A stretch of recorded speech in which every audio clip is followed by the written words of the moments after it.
Hey everybody, it's Jalen, and I'm back with another Euphoria review, Season 2, Episode 7, The Theater and Its Double. So we start this episode with Lexi, and she's taking a deep breath, calming her nerves, and Bobby comes in and says, Lexi, we're ready. We weren't ready.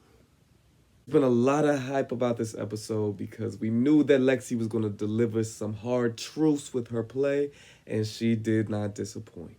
So one of the first scenes that we see is Lexi trying to comfort Rue at her father's memorial.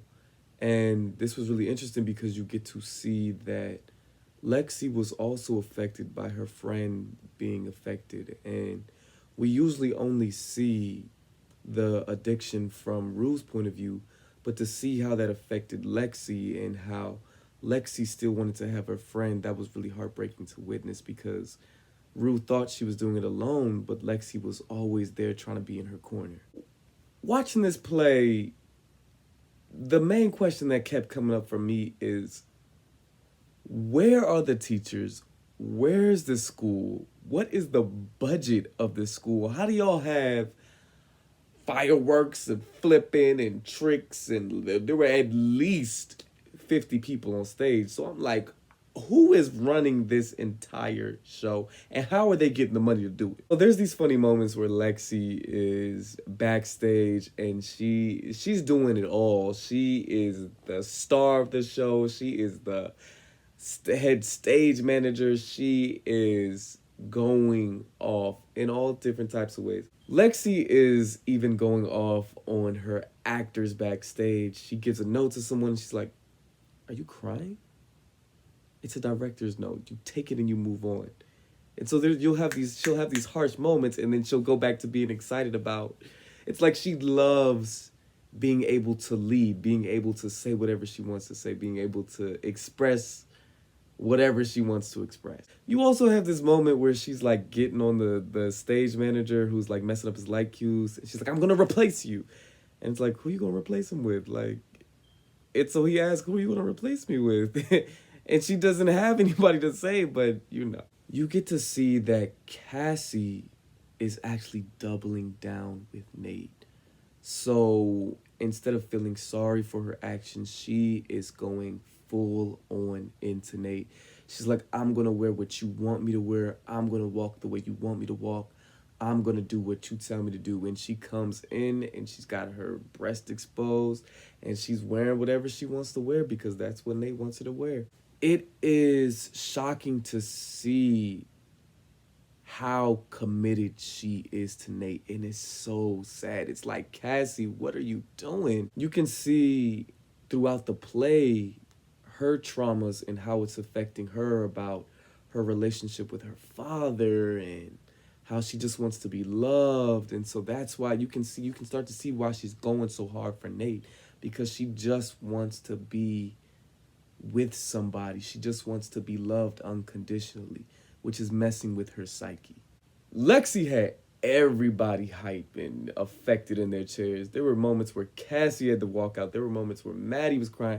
There were moments where her mom was crying. There were moments where her mom was jumping up and down in her chair. Watching the play, you start to see just how affected Lexi was by her father leaving and watching her sister grow up and have this beautiful, gorgeous body, and she's feeling like she doesn't have a beautiful body and she's not as popular. And you just see how much being on the outskirts has affected Lexi. Something that was really sweet too was noticing how Rue was also on the outskirts and Lexi still looks at Rue as this good friend, and watching her slip away and fall away and Rue not looking back at Lexi really messed Lexi up. We cut to Faye and Fez, and y'all tell me what y'all think, but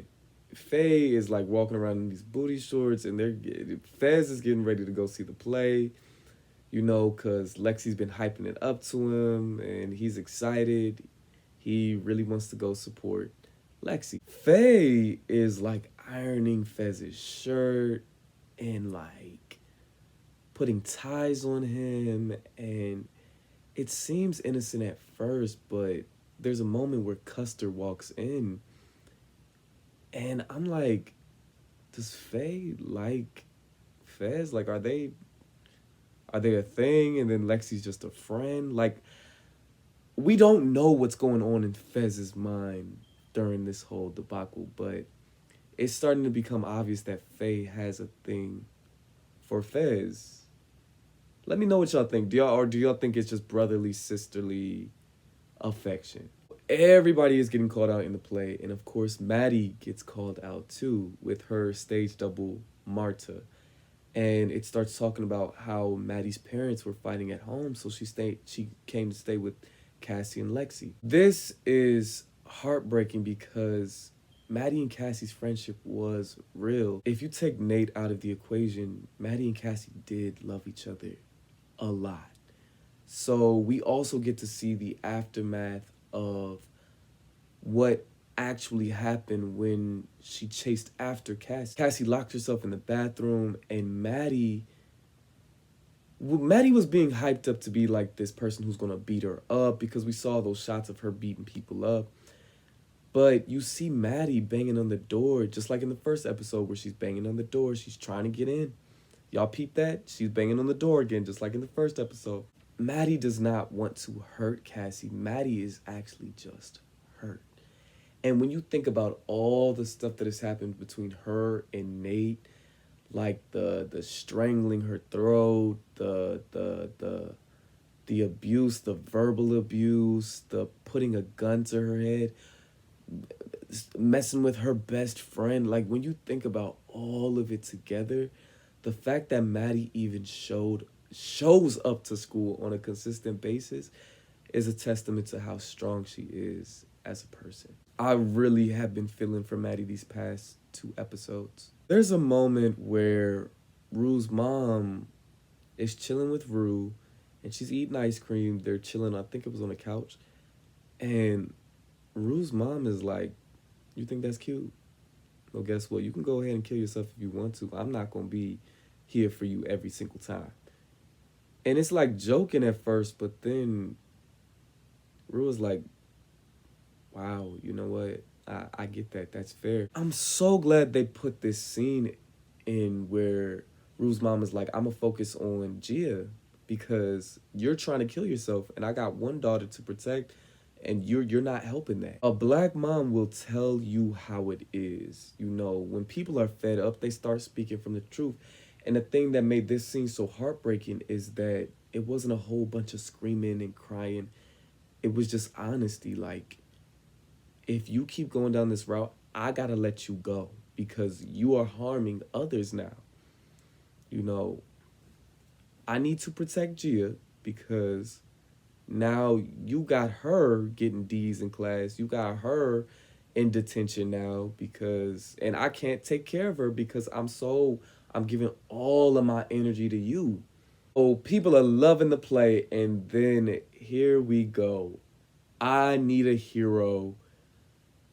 There was like 50 dudes naked on stage, just dancing and grinding on each other and humping each other, and just like the crowd is going wild, and I am shook. Like, not only is Lexi going all out in this play, it feels like the writers purposely try and set you up and try and make you ask, like, who is budgeting this play? I just was blown away about, like, the everything exploding everywhere, if you get what I'm saying. Like, it all literally blew me away. Nate was not having that. Nate was not going like that. He runs out. Cassie tries to chase after him, and there's a moment where he like slaps her hand away, and you can see the psycho in Cassie's eyes when she comes back. To be continued. Cassie wants to get her revenge. It's clear. I was blown away by the play. I knew Lexi was going to bring some heat to everybody. We all knew that, but watching everything come out and come together was definitely an experience.